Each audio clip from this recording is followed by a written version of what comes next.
When the prostrate Protestant, when the prostrate Protestant, when the prostrate Protestant goes marching in.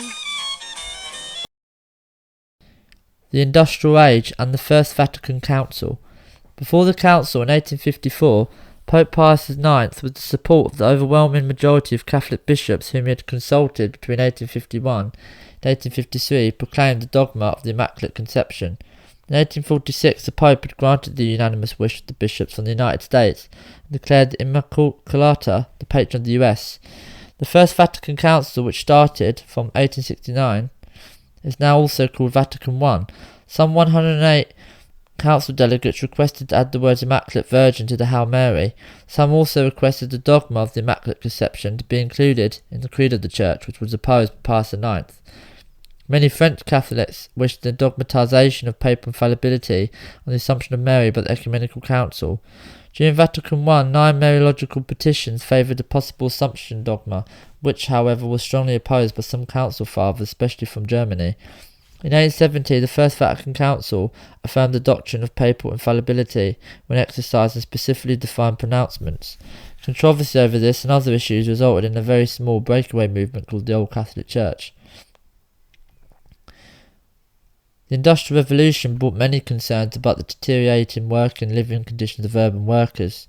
Influenced by the German bishop Wilhelm Emanuel Friar von Kettler, in 1891 Pope Leo VIII published the encyclical Rerum Novarum, which set in context Catholic social teaching in terms that rejected socialism but advocated the regulation of working conditions.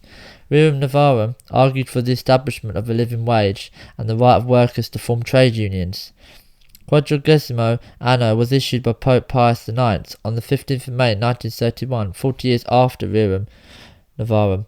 Unlike Leo, who addressed mainly the condition of workers, Pius IX concentrated on the ethical implications of the social and economic order, based on the principle of solidarity and subsidiarity. He noted major dangers for human freedom and dignity arising from unrestrained capitalism and totalitarian communism. The social teachings of Pope Pius VII repeat these teachings and apply them in greater detail not only to workers and owners of capital but also to other professions such as politicians, educators, housewives, farmers, bookkeepers, international organisations and all aspects of life including the military. Going beyond Pius IX, he also defined social teachings in the areas of medicine, psychology, sport, television, science, law and education. There is virtually no social issue which Pius VII did not address and relate to the faith. He was called the Pope of Technology for his willingness and ability to examine the social implications of technological adventures.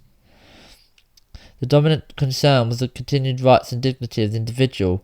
With the beginning of the space age at the end of his pontificate, Pius VII explored the social implications of space exploration and satellites and the social fabric of humanity, asking for a new sense of community and solidarity in light of resisting papal teaching and subsidiarity.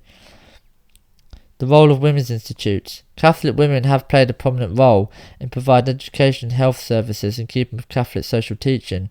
Ancient orders like the Carmelites, as I've mentioned, had engaged in social work for centuries. The 19th century saw a new flowering of institutions for women, dedicated to the provision of health and education services. Of these, the Salesian Sisters of Don Bosco, Claretian Sisters and Franciscan Missionaries of Mary became among the largest Catholic women's religious institutions of all. The Sisters of Mercy was founded by Catherine Macaulay in Ireland in 1831, and her nuns went on to establish hospitals and schools around the world. The Little Sisters of the Poor was founded in the mid-19th century by St. John Jugan near Rennes, France, to care for the many impoverished elderly who lined the streets of French towns and cities.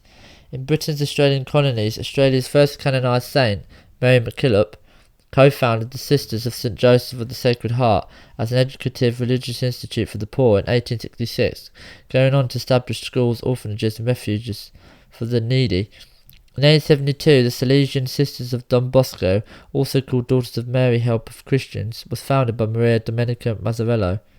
The teaching order was to become the modern world's largest institute for women, with around 14,000 members in 2012. St. Mary Ann Cope opened and operated some of the first general hospitals in the United States. instituting cleanliness standards above all, which influenced the development of America's modern hospital system. During the 20th century, we saw the rise of various politically radical and anti-clerical governments. The 1926 Clause Law separating church and state Mexico led to the Cristero War, in which over 3,000 priests were exiled or assassinated. Churches desecrated, services mocked, nuns raped, and captured priests shot. In the Soviet Union, following the 1917 quiet Bolshevik Revolution, persecution of the church and Catholics continued well into the 30s. In addition to the execution and exiling of clerics, monks and laymen, the confiscation of religious implements and closure of churches was common, much akin to those days during the Viking raids in England. During the 1936-39 Spanish Civil War, the Catholic hierarchy supported Franco's rebel nationalist forces against the Popular Front government, citing Republican violence directed against the church.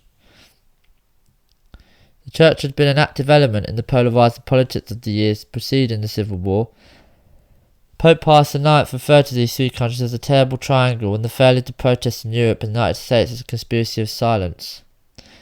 In Italy, Pope Pius IX aimed to end the long bridge between the papacy and the Italian government and to gain recognition once more of the sovereign independence of the Holy See. Most of the papal states had been seized by the armies of King Victor Emmanuel II of Italy. In 1860, seeking Italian unification, Rome itself was seized by force in 1870 and the Pope became the prisoner in the Vatican. The Italian government's policies had always been anti-clerical until the First World War, when some compromises were reached. To bolster his own dictatorial fascist regime, Mussolini was also eager for an agreement. Agreement was reached in 1929 with the Lateran treaties, which helped both sides. According to the terms of the first treaty, Vatican City was given sovereignty as an independent nation in return to the Vatican relinquishing its claim to the former territory of the Papal States. Pius IX thus became a head of a tiny state with his own territory, army, radio station, and diplomatic representation. The Concordat of 1929 made Catholicism the sole religion of Italy, although other religions were tolerated and permitted, paid salaries to priests and bishops, recognised church marriages, previously couples had to have a civil ceremony, and brought religious instruction to the public schools. In turn, the bishops swore allegiance to the Italian state, which had a veto power over their selection. The church was not officially obligated to support the fascist regime. The strong differences remained, but the seething hostility ended. The church especially endorsed foreign policies such as support for the anti-communist side in the Spanish Civil War and support for the conquest of Ethiopia. Friction continued over the Catholic Action Youth Network, which Mussolini wanted to merge into his fascist youth group. A compromise was reached with only the fascists allowed to sponsor sports teams. Italy paid the Vatican 750 million lira, about $100 million, for the seizures of church property since 1860. Pius IX invested the money in the stock market and real estate. To manage these investments, the Pope appointed the layperson Bernardino Nogara, who through shrewd investing in stocks, gold and futures markets significantly increased the Catholic Church's financial holdings. The income largely paid for the upkeep of the expensive to maintain stock of historic buildings in the Vatican, which previously had been maintained through funds raised from the Papal States up until 1870. The Vatican's relationship with Mussolini's government deteriorated drastically after 1930 as Mussolini's totalitarian ambitions began to impinge more and more on the autonomy of the church. For example, the fascists tried to absorb the church's youth groups. In response, Pius IX issued the encyclical Non abbiamo bisogno, we have no need, in 1931. It denounced this regime's persecution of the church in Italy and condemned pagan worship of the state, quite ironically.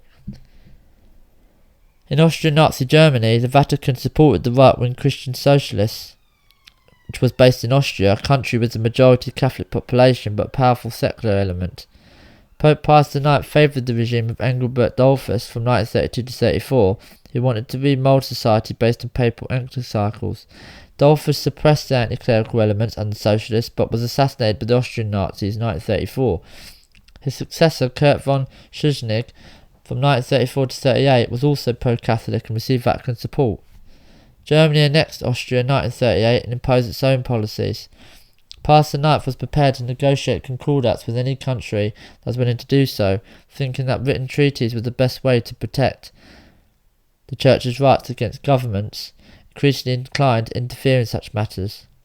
12 concordats were signed during his reign with various types of governments, including some German state governments. When Hitler became Chancellor of Germany in 1933 and asked for a concordat, Pius IX accepted. The concordat in 1933 included guarantees of liberty for the Church in Nazi Germany, independence for Catholic organisations and youth groups and religious teaching in schools.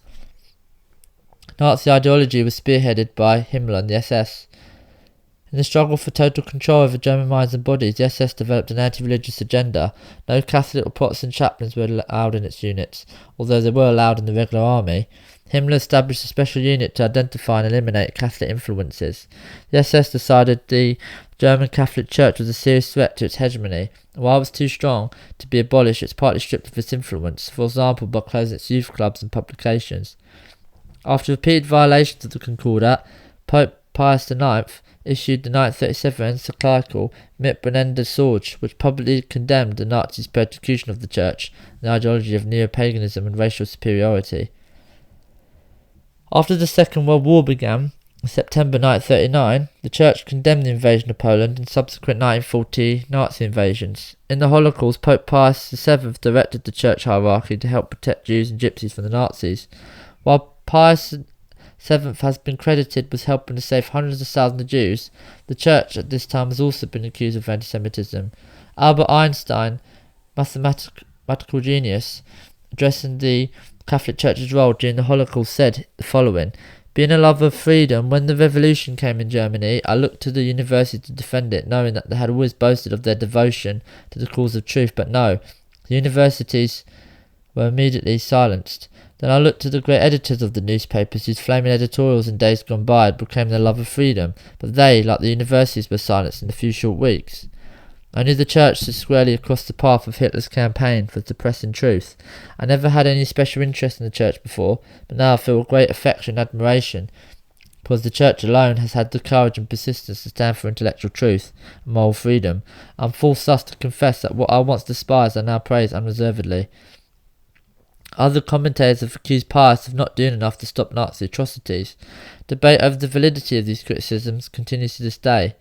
In dismembered Yugoslavia, the Church favoured the Nazi-installed Croatian Catholic fascist Ustashi regime due to its anti-communist ideology and for the potential to reinstate Catholic influence in the region following the dissolution of Austria-Hungary. Despite being informed of the regime's genocide against Orthodox Serbs, Jews and other non-Croats, the Church did not publicly speak out against it, preferring to exert pressure through diplomacy.